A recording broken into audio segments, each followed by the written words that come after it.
आएगी आएगी आएगी बहन जी तुम्हारी याद आएगी। मेरा दिल ये कहता है कि बीएसपी सरकार फिर आएगी।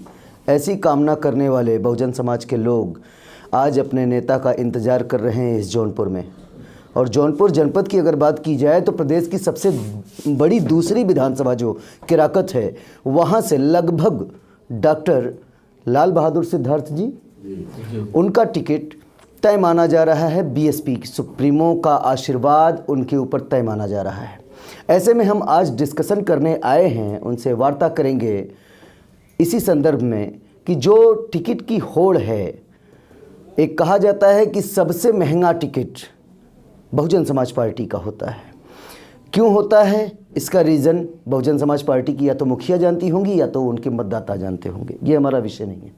लेकिन हम बात करते हैं कि क्या बहुजन हिताय सर्वजन सुखाय का जो नारा बहन जी ने दिया था, और लॉ एंड ऑर्डर की देवी कही जाती है वो, जब तक उनका प्रदेश में आधिपत्य था, जब तक वो यहाँ की मुखिया थी, प्रदेश चला रही थी, तब तक एक प्रकार से हर कोई गरीब तबके का भी व्यक्ति सुकून की सांस ले सकता था। गुंडों पर जो कार्रवाइयाँ हुई थी वो दिन सबको अभी तक याद है। आज प्रदेश की बदहाली लॉ एंड ऑर्डर को लेकर जो हो रही है, उस पर क्या कहते हैं आप सर? सबसे पहले मैं करुणा के सागर भगवान बुद्ध, परम पूज्य बाबा साहब डॉक्टर भीमराव अंबेडकर, मान्यवर कांसीराम साहब के चरणों में श्रद्धा सुमन करता हूँ। और इसके साथ बहुजन समाज की राष्ट्रीय अध्यक्ष बहन कुमारी मायावती की नीतियों में अपना विश्वास रखता हूँ। और जो आपने क्वेश्चन पूछा है, सही पूछा है कि जब बहुजन समाज पार्टी की सरकार रहती है तो उस समय जो है कि जो जनता होती है अमन चैन से रहती है, सुख से रहती है। कम से कम जो है कि उनको गुंडे बदमाश का डर नहीं रहता। कम से कम जो है कि अपना जो है कि जो कमाते हैं वो कायदे से ठीक ढंग से खाते हैं, सुख चैन से खाते हैं। बहन बेटियां जो है कि सुरक्षित रहती हैं, स्कूल कॉलेज जो है कि सुरक्षित पहुंचती हैं, आती हैं घर से। लेकिन जो है कि जब से बहुजन समाज पार्टी की सरकार नहीं है, तब से जो है कि लॉ एंड ऑर्डर तो एकदम ख़त्म ही हो चुका है। बहन बेटियों की इज्जत सुरक्षित नहीं है। लोग जो है कि कहीं भी निकलते हैं, भय का वातावरण बना रहता है उनके दिमाग में, उनके जो है कि जहन में, कि हम जो है कि बाहर निकल रहे हैं, सुबह शाम को जो है कि सही ढंग से पहुंच पाएंगे कि नहीं पहुंच पाएंगे, ये सब जो है कि उनके दिमाग में भरा रहता है। इसीलिए जो है कि जनता ये चाहती है कि इस बार फिर बहन जी की सरकार आए और जो है कि लोग अमन चैन से जो है कि अपनी रोजी रोटी चला सके, अमन चैन से रह सकें, बेटी बहुएँ जो है कि सुरक्षित रह सकें, स्कूल कॉलेज जो है सुरक्षित आ जा सकें। इसलिए मेरा एक सवाल आपसे और रहेगा कि दिन प्रतिदिन जो आपके कैडर थे बहुजन समाज पार्टी के, लाइक दैट नसीमुद्दीन सिद्दीकी, बाबू सिंह कुशवाहा, बादशाह सिंह जैसी तमाम वो लिस्ट है, फेयर लिस्ट तैयार है कि जो लोग अब आपकी पार्टी को बाय बाय कह चुके हैं। क्या कारण है कि एमपी एमएलए की जो जीतते हैं बीएसपी से, लेकिन वो किसी और के हो जाते हैं और बहन जी भी उस पर कोई प्रतिक्रिया देती नज़र नहीं आती, उनको रोकना नहीं चाहती? ये कंट्रोल डैमेज अगर आप करेंगे, आपकी सुप्रीमो करेंगी डैमेज कंट्रोल, तो कैसे? बहन जी की जो सरकार है, बहुजन समाज पार्टी जो है, एक पार्टी के साथ साथ एक मिशन भी है। जो लोग जो है कि मिशनरी नहीं होते, जो लोग इसका मिशन नहीं समझते, खाली वो नेता बनने आते हैं। पार्टी तो हमारी समझिए एक फैक्ट्री है नेता बनाने की। लोग जो है कि ज़मीन से जो है कि जुड़े रहते हैं और जो है कि पार्टी में आते हैं, नेता बन जाते हैं, मंत्री बन जाते हैं। गरीब से गरीब लोग जो है कि नेता बने हुए हैं और जो है कि यहाँ पहुँचे, जो जिनकी जो है कि कमाई 1000 रुपये रही होगी, वो पार्टी में आते हैं 1000 करोड़ में पहुँच जाते हैं। जब वो 1000 करोड़ में पहुँच जाते हैं तो बड़े नेता बन जाते हैं। तो वो जो है कि सोचते हैं मैं पार्टी का बहुत बड़ा नेता हो गया हूँ। लेकिन जैसे वो पार्टी के छोड़ के जाते हैं, चाहे जिसको आप देख लीजिए, चाहे नसीमुद्दीन सिद्दीकी को देख लीजिए, जीरो हो गए। स्वामी प्रसाद मौर्य थे, बड़े नेता थे, दूसरे नंबर के नेता थे, उनको कोई पूछने वाला नहीं है। जो बसपा में जो दहाड़ते थे, आज जो है कि उनकी आवाज़ ही बंद हो गई है कि उनको कोई आज देख नहीं पाता। जो सुनने की बातें छोड़ दीजिए, उनकी आवाज़ दब गई है। जितने भी नेता जो है, चाहे जो है कि इंद्रजीत सरोज हो गए हैं, चाहे जो है कि जगदीश नारायण राय, सुखदेव राजभर, सभी लोग, सारे लोग जितने भी उधर जो है कि रामचंद्र राजभर, जितने भी नेता गए हों, बसपा को छोड़ते ही वो जीरो हो जाते हैं। जैसे स्थिति में बसपा में आए हो रहते हैं, छोड़ते ही उसी स्थिति में चले जाते हैं। बहन जी तो इन सबको जो है कि जिसके ऊपर हाथ रख देती हैं वही जो है कि नेता बन जाता है, वही बड़ा जो है कि अपने आप को होने लगता है। लेकिन जैसे ही यहाँ पार्टी छोड़ते हैं वो जो है कि बिल्कुल जीरो पहुँच जाते हैं। और बहन जी कहती हैं जैसे तुम आए थे वो इसे चले गए। और जो सवालों के क्रम में एक और सवाल मन में उठ रहा है दोस्तों, और हम वो जानने की भरपूर कोशिश भी करेंगे। जहाँ तक डॉक्टर साहब का सवाल है, ये बड़े ही कर्मनिष्ठ और सबसे प्रतिभावान प्रत्याशी कहे जाएंगे कि पूरे जौनपुर की 9 विधानसभा में सबसे तगड़े दावेदार यसी सीट कही जाती है केराकत, वहाँ के लिए हैं। और मैं इनसे ही जान लेता हूँ कि हाँ वही मैं ये कहूँगा कि पुराने अतीत के पन्नों पर यदि जाएं पार्टी के, तो मान्यवर का जो आंदोलन चला था उस पर बहुजन समाज पार्टी का अलायंस सपा से होता है, फिर टूटता है। वो उस घटनाक्रम पे न जाते हुए मैं सीधा ही कहूँगा कि जब बहन जी पूरा फ्लो में थी, जब उनको दूसरी बार इस जनता ने कुर्सी पर बैठाया था, साल था 2002, याद है सर? उस वक्त जब इनकी कुर्सी छीनी जाती है और कुछ विधायकों का एक पार्टी में से दूसरे पार्टी में पलायन हो जाता है, सरकार बदल जाती है, तो यही बहन जी लगभग 3.5 साल विपक्ष के रूप में सत्ता पक्ष पे हमलावर तेवर रुख अपना अख्तियार करती हैं। लेकिन आज जब अन्याय पे अन्याय हो रहे हों प्रदेश में, तो मौन साधे बैठी हैं, मात्र एक ट्वीट करती हैं और सलाह देती हैं कि ऐसा नहीं, ऐसा होना चाहिए। वो तेवर क्या ठंडे पड़ गए? जी नहीं, तेवर तो बहन जी के वैसे ही थे और आज भी वैसे ही हैं।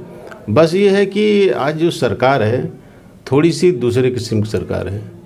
वो जो है कि और मीडिया जो है कि सही बात को जो है कि उजागर नहीं कर पा रही है। हालांकि अब जो है कि मीडिया लोग कुछ जो है कि अब सामने आ गए हैं, सही बात को जो है कि उजागर कर रहे हैं। बात तो जो है कि क्या है कि जैसे ना जो हम बोलते हैं उस बात को जो फैलाई नहीं जाती। बहन जी बोलती हैं, ऐसा नहीं है, लेकिन उस बात को जो है कि मीडिया के सामने जो है कि समाज के सामने आ नहीं पाती थी। लेकिन अब जो है कि सारे लोग मुखर हो गए हैं, मीडिया के लोग भी मुखर हो गए हैं, विपक्ष के लोग भी मुखर हो गए हैं। सारे लोग अपनी अपनी बात कह रहे हैं। जो बुराइयां थी सरकार में, पहले बोल नहीं पाते थे लोग, आज बोल रहे हैं सब लोग। आज जो जनता जान रही, इसीलिए इतना जो है कि आज सरकार की जितनी बुराइयाँ हो रही हैं, मुझे तो लगता है कि जितनी बुराइयाँ जो है कि इस सरकार की हो रही है उतनी बुराई आज तक किसी भी सरकार की नहीं हो रही। इतनी कमियां जो है कि सरकार की है, इतनी कमियां किसी सरकार में नहीं रही होगी। लेकिन लोग जो है कि पहले बोलते थे, बीच में नहीं बोल पाते थे। अब सारे मीडिया के लोग भी बोल रहे हैं और विपक्ष में बैठे लोग वही लोग बोल रहे हैं। जो दुख तकलीफ में है वो लोग भी आज बोलना शुरू कर दिए हैं। पहले नहीं बोलते, आज बोलना शुरू कर दिए हैं। अब बात आती है कि ये तो बात हो गई पार्टी के सुप्रीमो पर और बहुजन समाज पार्टी की नीयत और निर्देश पर, और अब बात आती है कि केराकत विधानसभा की, और बात आती है हमारे बगल में हमारे समक्ष बैठे हुए डॉक्टर साहब की। सर, आपके सिटिंग एमएलए जो हैं दिनेश चौधरी जी, वो कहते हैं कि उन्होंने 4.5 साल के कार्यकाल में 400 किलोमीटर सड़क बना दी है। इस कथन को आप कहाँ तक सत्य मानते हैं? वो तो भाई वो कह रहे होंगे, जनता सुन रही होगी और जनता देख भी रही होगी। इसमें तो मैं समझिए कि मेरा कहने के लिए कुछ बचे ही नहीं है। तो जनता खुद ही देख रही होगी, जनता खुद ही बताएगी। एक और का बयान सुनाता हूँ मैं। आपके ही दल से उभरे नेता और उनके पिताजी भी उसी कॉन्स्टिट्यूएंसी से एक बार विधायक रहे 7 से 12 तक, दीपचंद राम, अब वो समाजवादी पार्टी में अपने दल का विलय कर चुके हैं। बहन जी से खासी नाराज़गी जताते हैं और वो यहाँ तक कहते हैं कि मान्यवर के आंदोलन को बेचने का काम किसी ने किया तो सिर्फ बहन जी हैं, और बहन जी हमारे उत्थान के लिए नहीं, निज हित में लगी रहती हैं। जिससे मैं क्षुब्ध और नाराज़ होकर सपा में गया हूँ और मैं बीजेपी में भी गया था, मेरी बातें नहीं मानी गई। आज क्या इन बातों पे माना जाए कि ये इनके कथन में सत्यता है? सत्यता तो कुछ नहीं, क्योंकि वो खुद ही जो है कि मान्यवर साहब की बात को नहीं माने। मान्यवर साहब की बनाई हुई पार्टी बहुजन समाज पार्टी है। अगर उस पार्टी का कोई विरोध करता है, उससे जो है हट के जाता है, तो खुद ही जो है मान्यवर साहब का जो विरोधी है। जब मान्यवर साहब का विरोधी है तो खुद ही समाज का विरोधी है। तो उससे कहाँ जो है कि आशा किया जा सकता है? फिर उसको ये बोलने का कोई अधिकार नहीं है कि बहन जी क्या कर रहे हैं, क्या नहीं कर रहे हैं। विधानसभा का विधायक बनने के बाद आपकी प्राथमिकता क्या होगी? यहाँ पे जो है कि हमारी प्राथमिकता होगी, मैं डॉक्टर आदमी हूँ, सर्जन हूँ, मैं दिल्ली से लौट के आया हूँ। मैं जनता के सबसे पहले स्वास्थ्य पे ध्यान दूंगा। और माननीय बाबा साहब डॉक्टर भीमराव अम्बेडकर कहा था, शिक्षित बनो, संगठित रहो, संघर्ष करो। तो मैं सबसे पहले उनकी बात को ध्यान में रखूँगा कि जनता को, वहाँ केराकत की जनता को शिक्षा पे जो है कि विशेष ध्यान दिलवाऊँगा। शिक्षा की जितनी भी जो है कि सुविधाएं होंगी मैं देने की कोशिश करूँगा, दिलवाने की कोशिश करूँगा। और उसके बाद जो है कि जनता के बीच में हमेशा बना रहूँगा। आज भी बना रहता हूँ, पहले भी बना हूँ। स्वास्थ्य और शिक्षा पर विशेष ध्यान दूंगा। मैं आपकी विधानसभा में लगभग 10 से 12 ओपिनियन पोल कर चुका हूं जनता के बीच, और 10 अलग अलग हिस्सों में। आखिरी प्रश्न के रूप में पूछ रहा हूं डॉक्टर साहब, मुझे इस चीज़ का जवाब दीजिएगा कि जनता कड़ी टक्कर मान रही है पक्ष और विपक्ष में, जहां पर तीसरे पायदान पे आपकी पार्टी, इससे इनकार तो नहीं किया जा सकता कि इस समय की जो स्थिति है, लेकिन अगर आपके प्रति रुझान बढ़ती है किन्हीं बातों को लेकर कि योग्य पुरुष हैं इसको लेकर, या लोगों में अवेयरनेस फैलाते हैं, जागरूकता अभियान चलाते हैं, तो क्या आप इस बात से इनकार कर सकते हैं कि हमको टक्कर नहीं, हमको एक तरफा प्रचंड जनादेश मिलेगा हमारे विधानसभा से? जनता का जो है कि विश्वास, जनता का प्यार मुझे मिलेगा, मुझे विश्वास है। क्योंकि मैं जो है कि जो पार्टी की हमारी जो कि जो वहाँ जनाधार है वो अभी भी कम नहीं हुआ है। पहले जितने वोट मिलते थे अभी भी उतने वोट मिलते हैं, उससे ज़्यादा पिछली बार मिले, हमेशा वोट बढ़ते ही रहे हैं।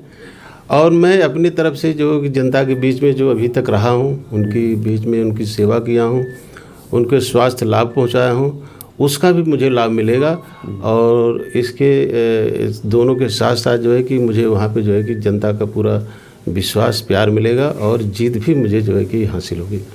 तो ये थे हमारे साथ प्रत्याशी बहुजन समाज पार्टी, जिन पर बहुत कुछ बातें निर्भर की जाती हैं, क्योंकि एक बड़ी तादाद में बहुजन समाज का वोट है वहाँ पर केराकत विधानसभा की अगर बात कर ली जाए। और इन्होंने ये आसार जताया है कि हर हालत में जनता हमें सहयोग करेगी और हम निस्तत्परता के साथ उनकी सेवा में लगे रहेंगे। अपने आसपास की खबरों को देखने के लिए हमारे चैनल JN न्यूज एक्सप्रेस को सब्सक्राइब करें तथा बेल आइकन को प्रेस करना ना भूलें ताकि हर खबर पहुंचे आप तक।